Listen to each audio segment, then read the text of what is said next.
55, 55 और 95 हर उम्र के अफराद के लिए यकसा मुफीद, मुफाद आम्मा का आलम बरदार। ज़रूर सब्सक्राइब करें, लाइक करें, शेयर करें और बेल आइकॉन प्रेस करें। Rabbani the scholar YouTube channel. और मालेगांव के बरगज़ीदा शख्सियात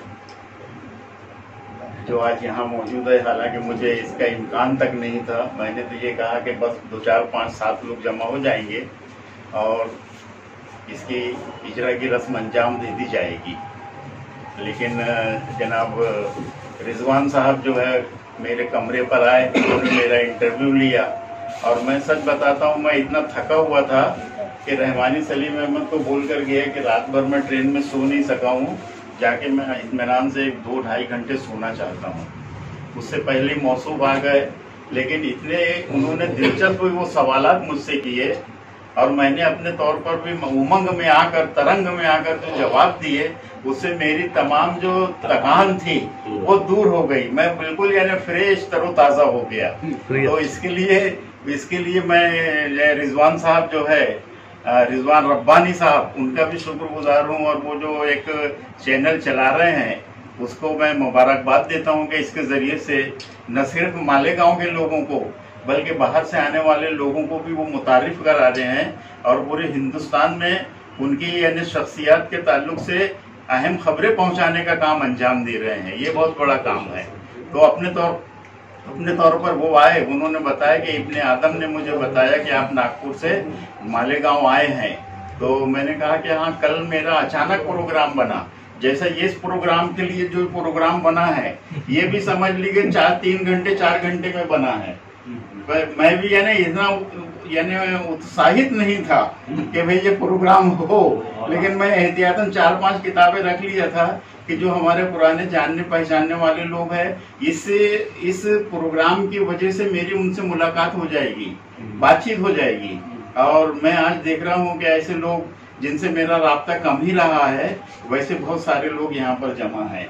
तो मालेगांव से मेरा रिश्ता जो है बहुत पुराना है और इसके लिए मैं रहमानी सलीम अहमद को मैं अपने एक करीबी अजीज के तौर पर मैं उनको जानता हूँ, पहचानता हूँ और उनसे सुलूक रखता हूँ। और वो भी मेरा इसी दर्जे इज्जत और एहतराम से मेरा इस्तकबाल करते हैं। और सिर्फ वो ही नहीं, इनके वालिद जब हयात थे वो मुझसे ऐसी बेपनाह मिला करते थे। इनकी वालदा मुझसे इस तरीके से बातें किया करती थी कि जैसे मैं खुद उनका एक अपना बेटा हूँ। और रहमानी सलीम अहमद को समझाओ, वो पूरा ध्यान जो है किताबें छापने में लगा रहा है, पूरा अपना पैसा उसमें खर्च कर रहा है। मैंने कहा कि तुमको फख्र करना चाहिए कि तुम्हारा एक बच्चा जो है इस उर्दू अदब के लिए अपनी तमाम तर तवानाई के साथ, अपनी तमाम तर दौलत के साथ, अपने तमाम तर वक्त के साथ उर्दू अदब की खिदमत अंजाम दे रहा है। और हिंदुस्तान का कोई शायर ऐसा नहीं होगा जहां रहमानी सलीम अहमद को लोग न जानते होंगे। तो मैंने कहा कि बहुत अच्छी बात है, जो कुछ कर रहे हैं वो से अच्छा कर रहे हैं। तो ये इनसे ताल्लुक, उससे पहले मेरा ताल्लुक जो है रहे अपने डॉक्टर इलियास सिद्दीकी साहब से रहा है।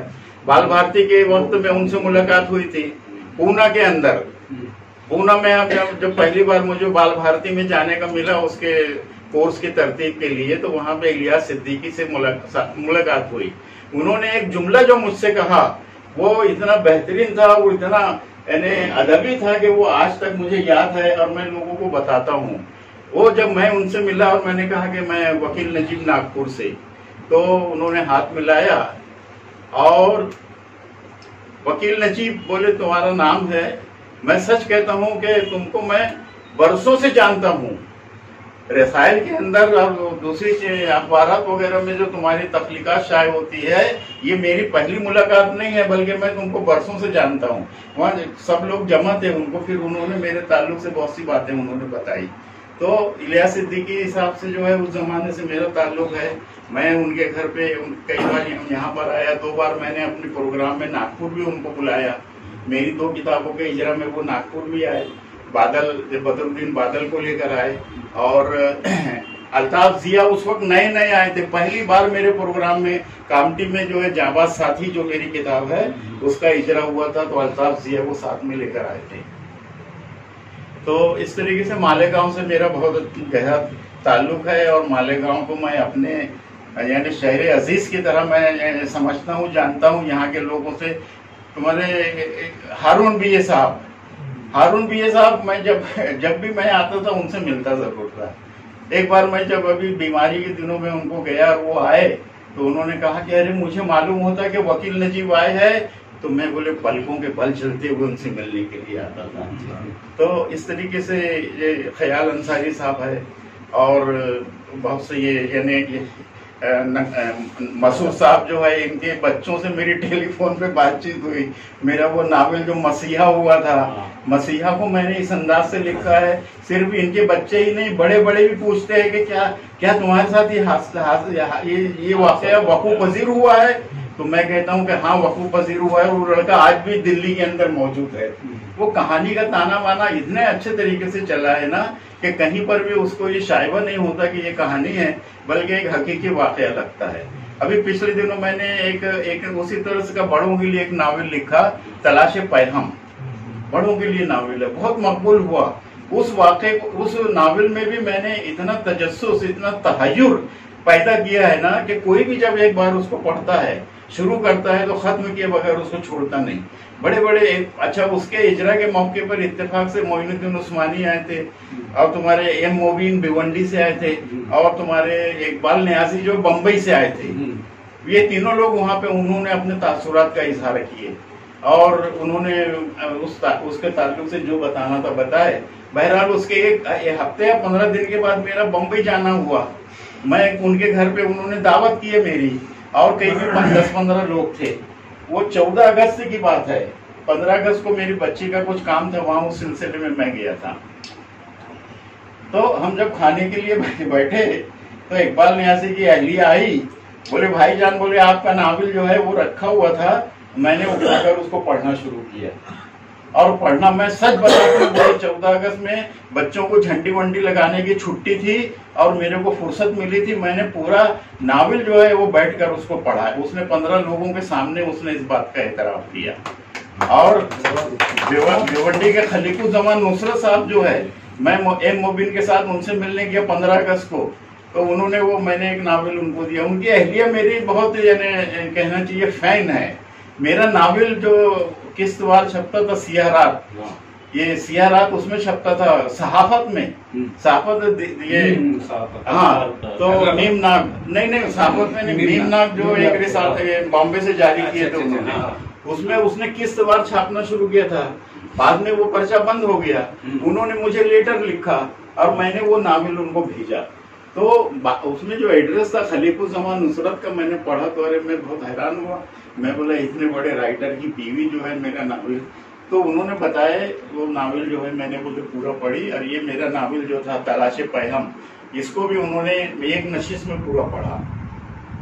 तो बच्चों के अदब में मेरा नाम है और मेरे नावलों को लोग पसंद करते हैं। इस बात के मेरे पास सैकड़ों यानी सबूत मौजूद है, 10-20 की बात नहीं है। जिन जिन लोगों को मैंने दिया है, जो खुले दिल से उन्होंने उसका एतराफ किए है और बताया है कि भाई हमारे वहाँ एक जलील साहब बहुत बड़े शायर, हाँ जलील साहब, वो रुकने बल्दिया भी थे, मैंने उनको दिया तो उन्होंने क्या समझे थे, बोले ये मेहरबान जी, मैं समझ रहा था कि छोटी सी किताब होगी।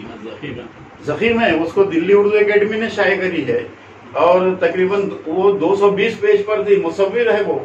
तो वो ले गए, ले जाने के बाद 15 दिन के बाद मुलाकात हुई, मुझे रोके उन्होंने, बोले तुम्हारा नावल, बोले हमारे बच्चे इतना पसंद करते हैं कि घर में जब भी जाओ तो बोलते कि नहीं मेहरबान जी की कहानी सुनाओ हमको। तो मेरी कहानियों में जो तजस्सुस होता है, अभी पिछले दिनों मोबाइल के ऊपर इंटरव्यू हुआ, सिराज अजीम ने एम मोबिन से इंटरव्यू लिया।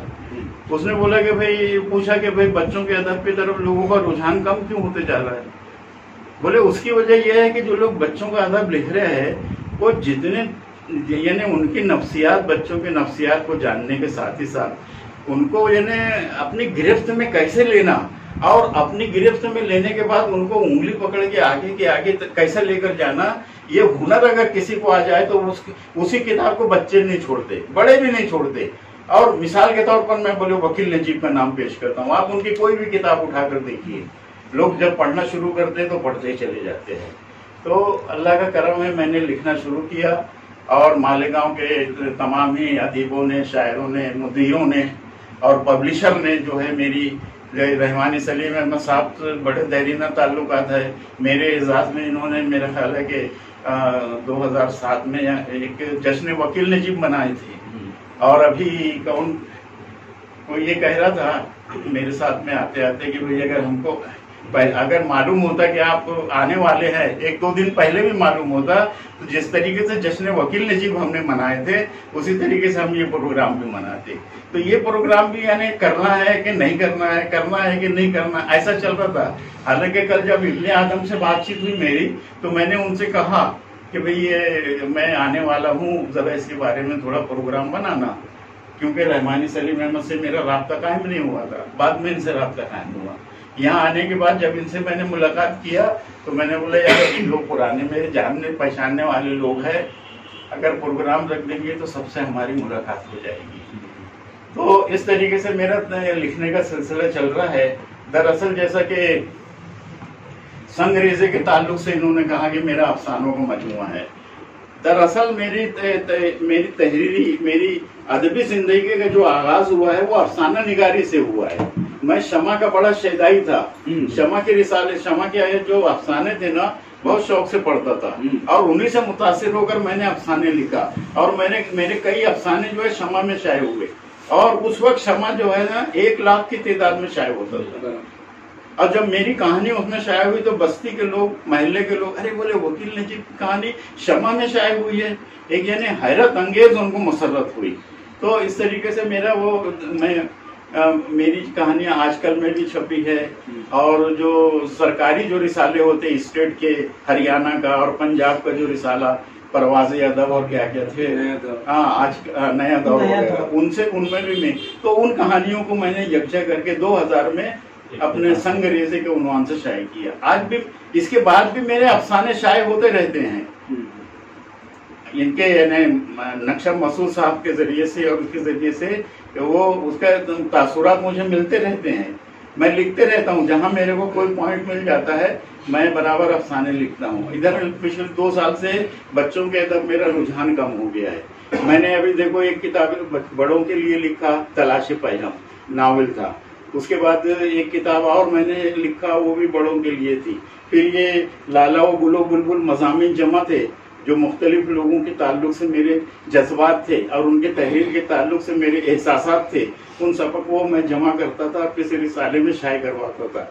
ऐसे मज़ामीन थे, कई मज़ामीन जमा हो गए थे, तो मैंने ये लाला व गुलो बुलबुल के उन्वान से इसको शाये कराया। अब ये लाला व गुलो बुलबुल, लाला, गुल और बुलबुल, ये असल में 3 अलग अलग मौजूआत पर मज़ामीन है। इसमें शख्सियात के ताल्लुक से तजज़िया और तबसरा है और मुख्तलिफ यानी लोगों के फन्नी एतबार से मकाम है, इस पर भी जो है वो उनका उसमें मेरे मज़ामीन है। तो मैंने कहा कि एक ऐसा उन्वान रखूंगा जो सह रंगी होना चाहिए। बहुत सोचा मैंने, तो वो एक जगह दावत से जब मैं वापस आ रहा था, अचानक ये गालिब का एक शेर है कि सब कहाँ कुछ लाला व गुल में नुमाया हो गई, खाक में क्या सूरत भूमि के पिन्हा हो गई।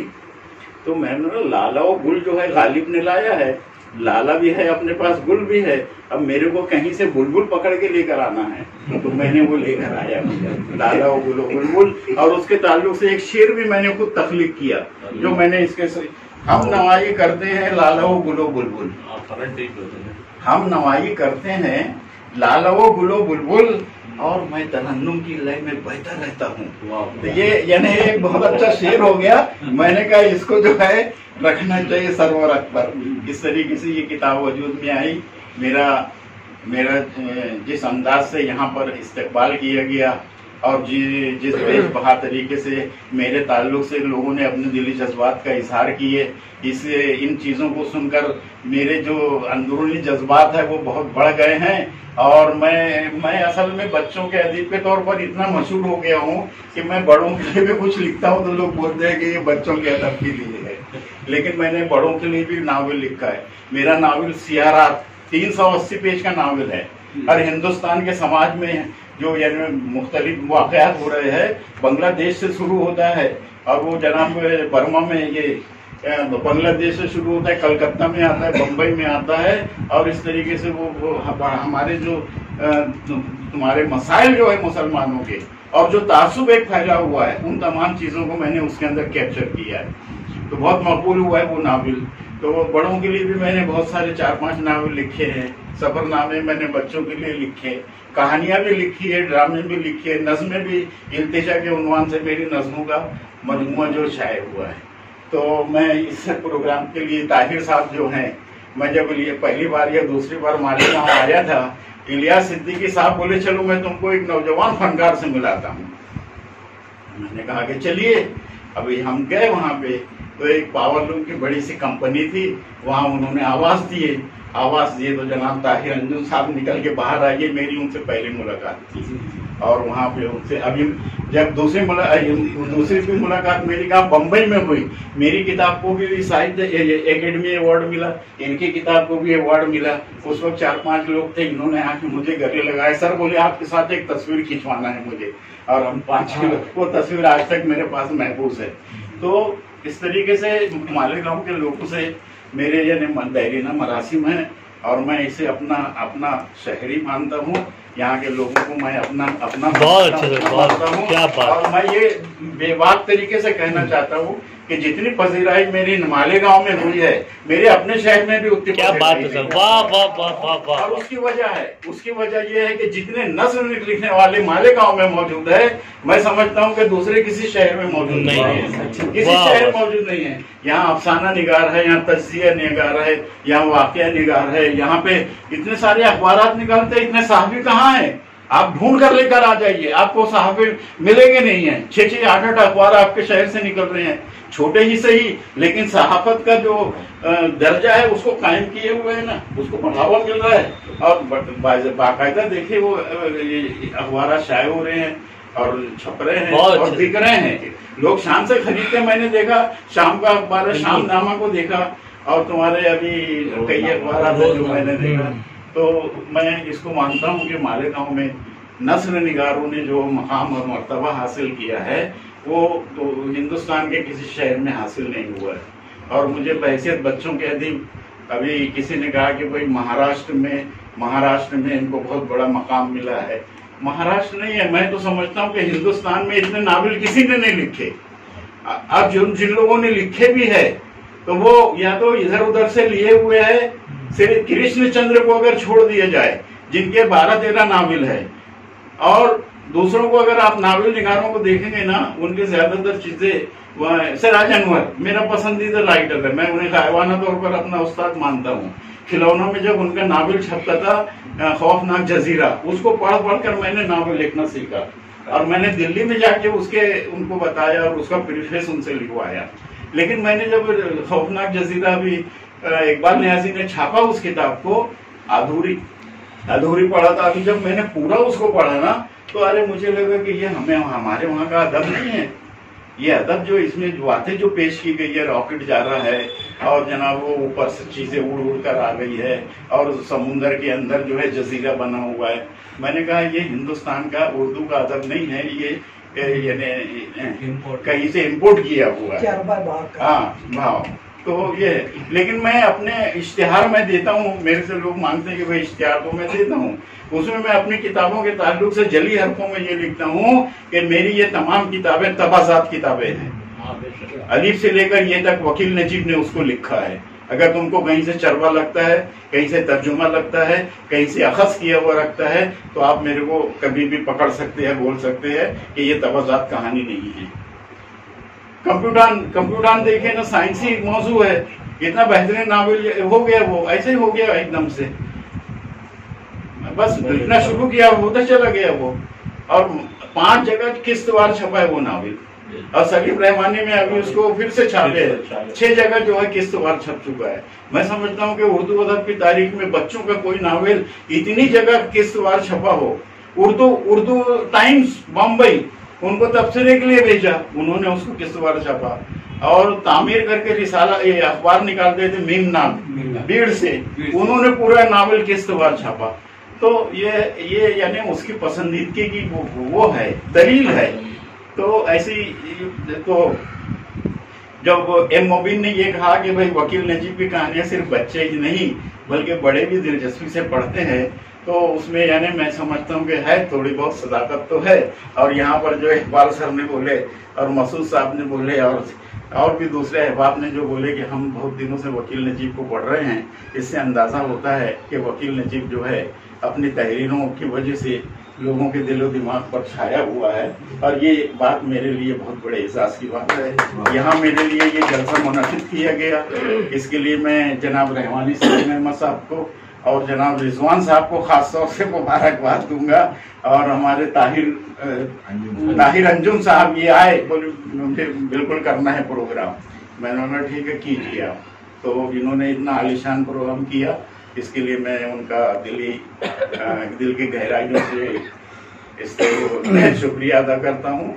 और आज मेरा दिल जो है ना गदगद हो गया है कि मालेगांव के ऐसे ऐसे लोगों की मोहब्बत मुझे मिली है।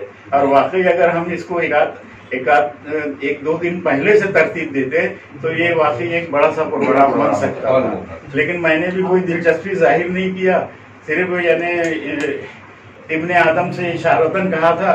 फिर रहमानी सलीम अहमद के वहाँ आया तो इनको मैंने कहा, और यहाँ पे इत्तेफाक से रहे ताहिर अंजुम आ गए, इन्होंने बोले नहीं बिल्कुल हमको ये प्रोग्राम करना है। और उसका नतीजा है कि ये प्रोग्राम आज इतनी कामयाबी से और खुशसलूकी से यहाँ पे इख्तिताम को पहुँच रहा है, अपने अंजाम को पहुँच रहा है। सर ये IJ academy Imran Jameel IJ academy में है हम लोग।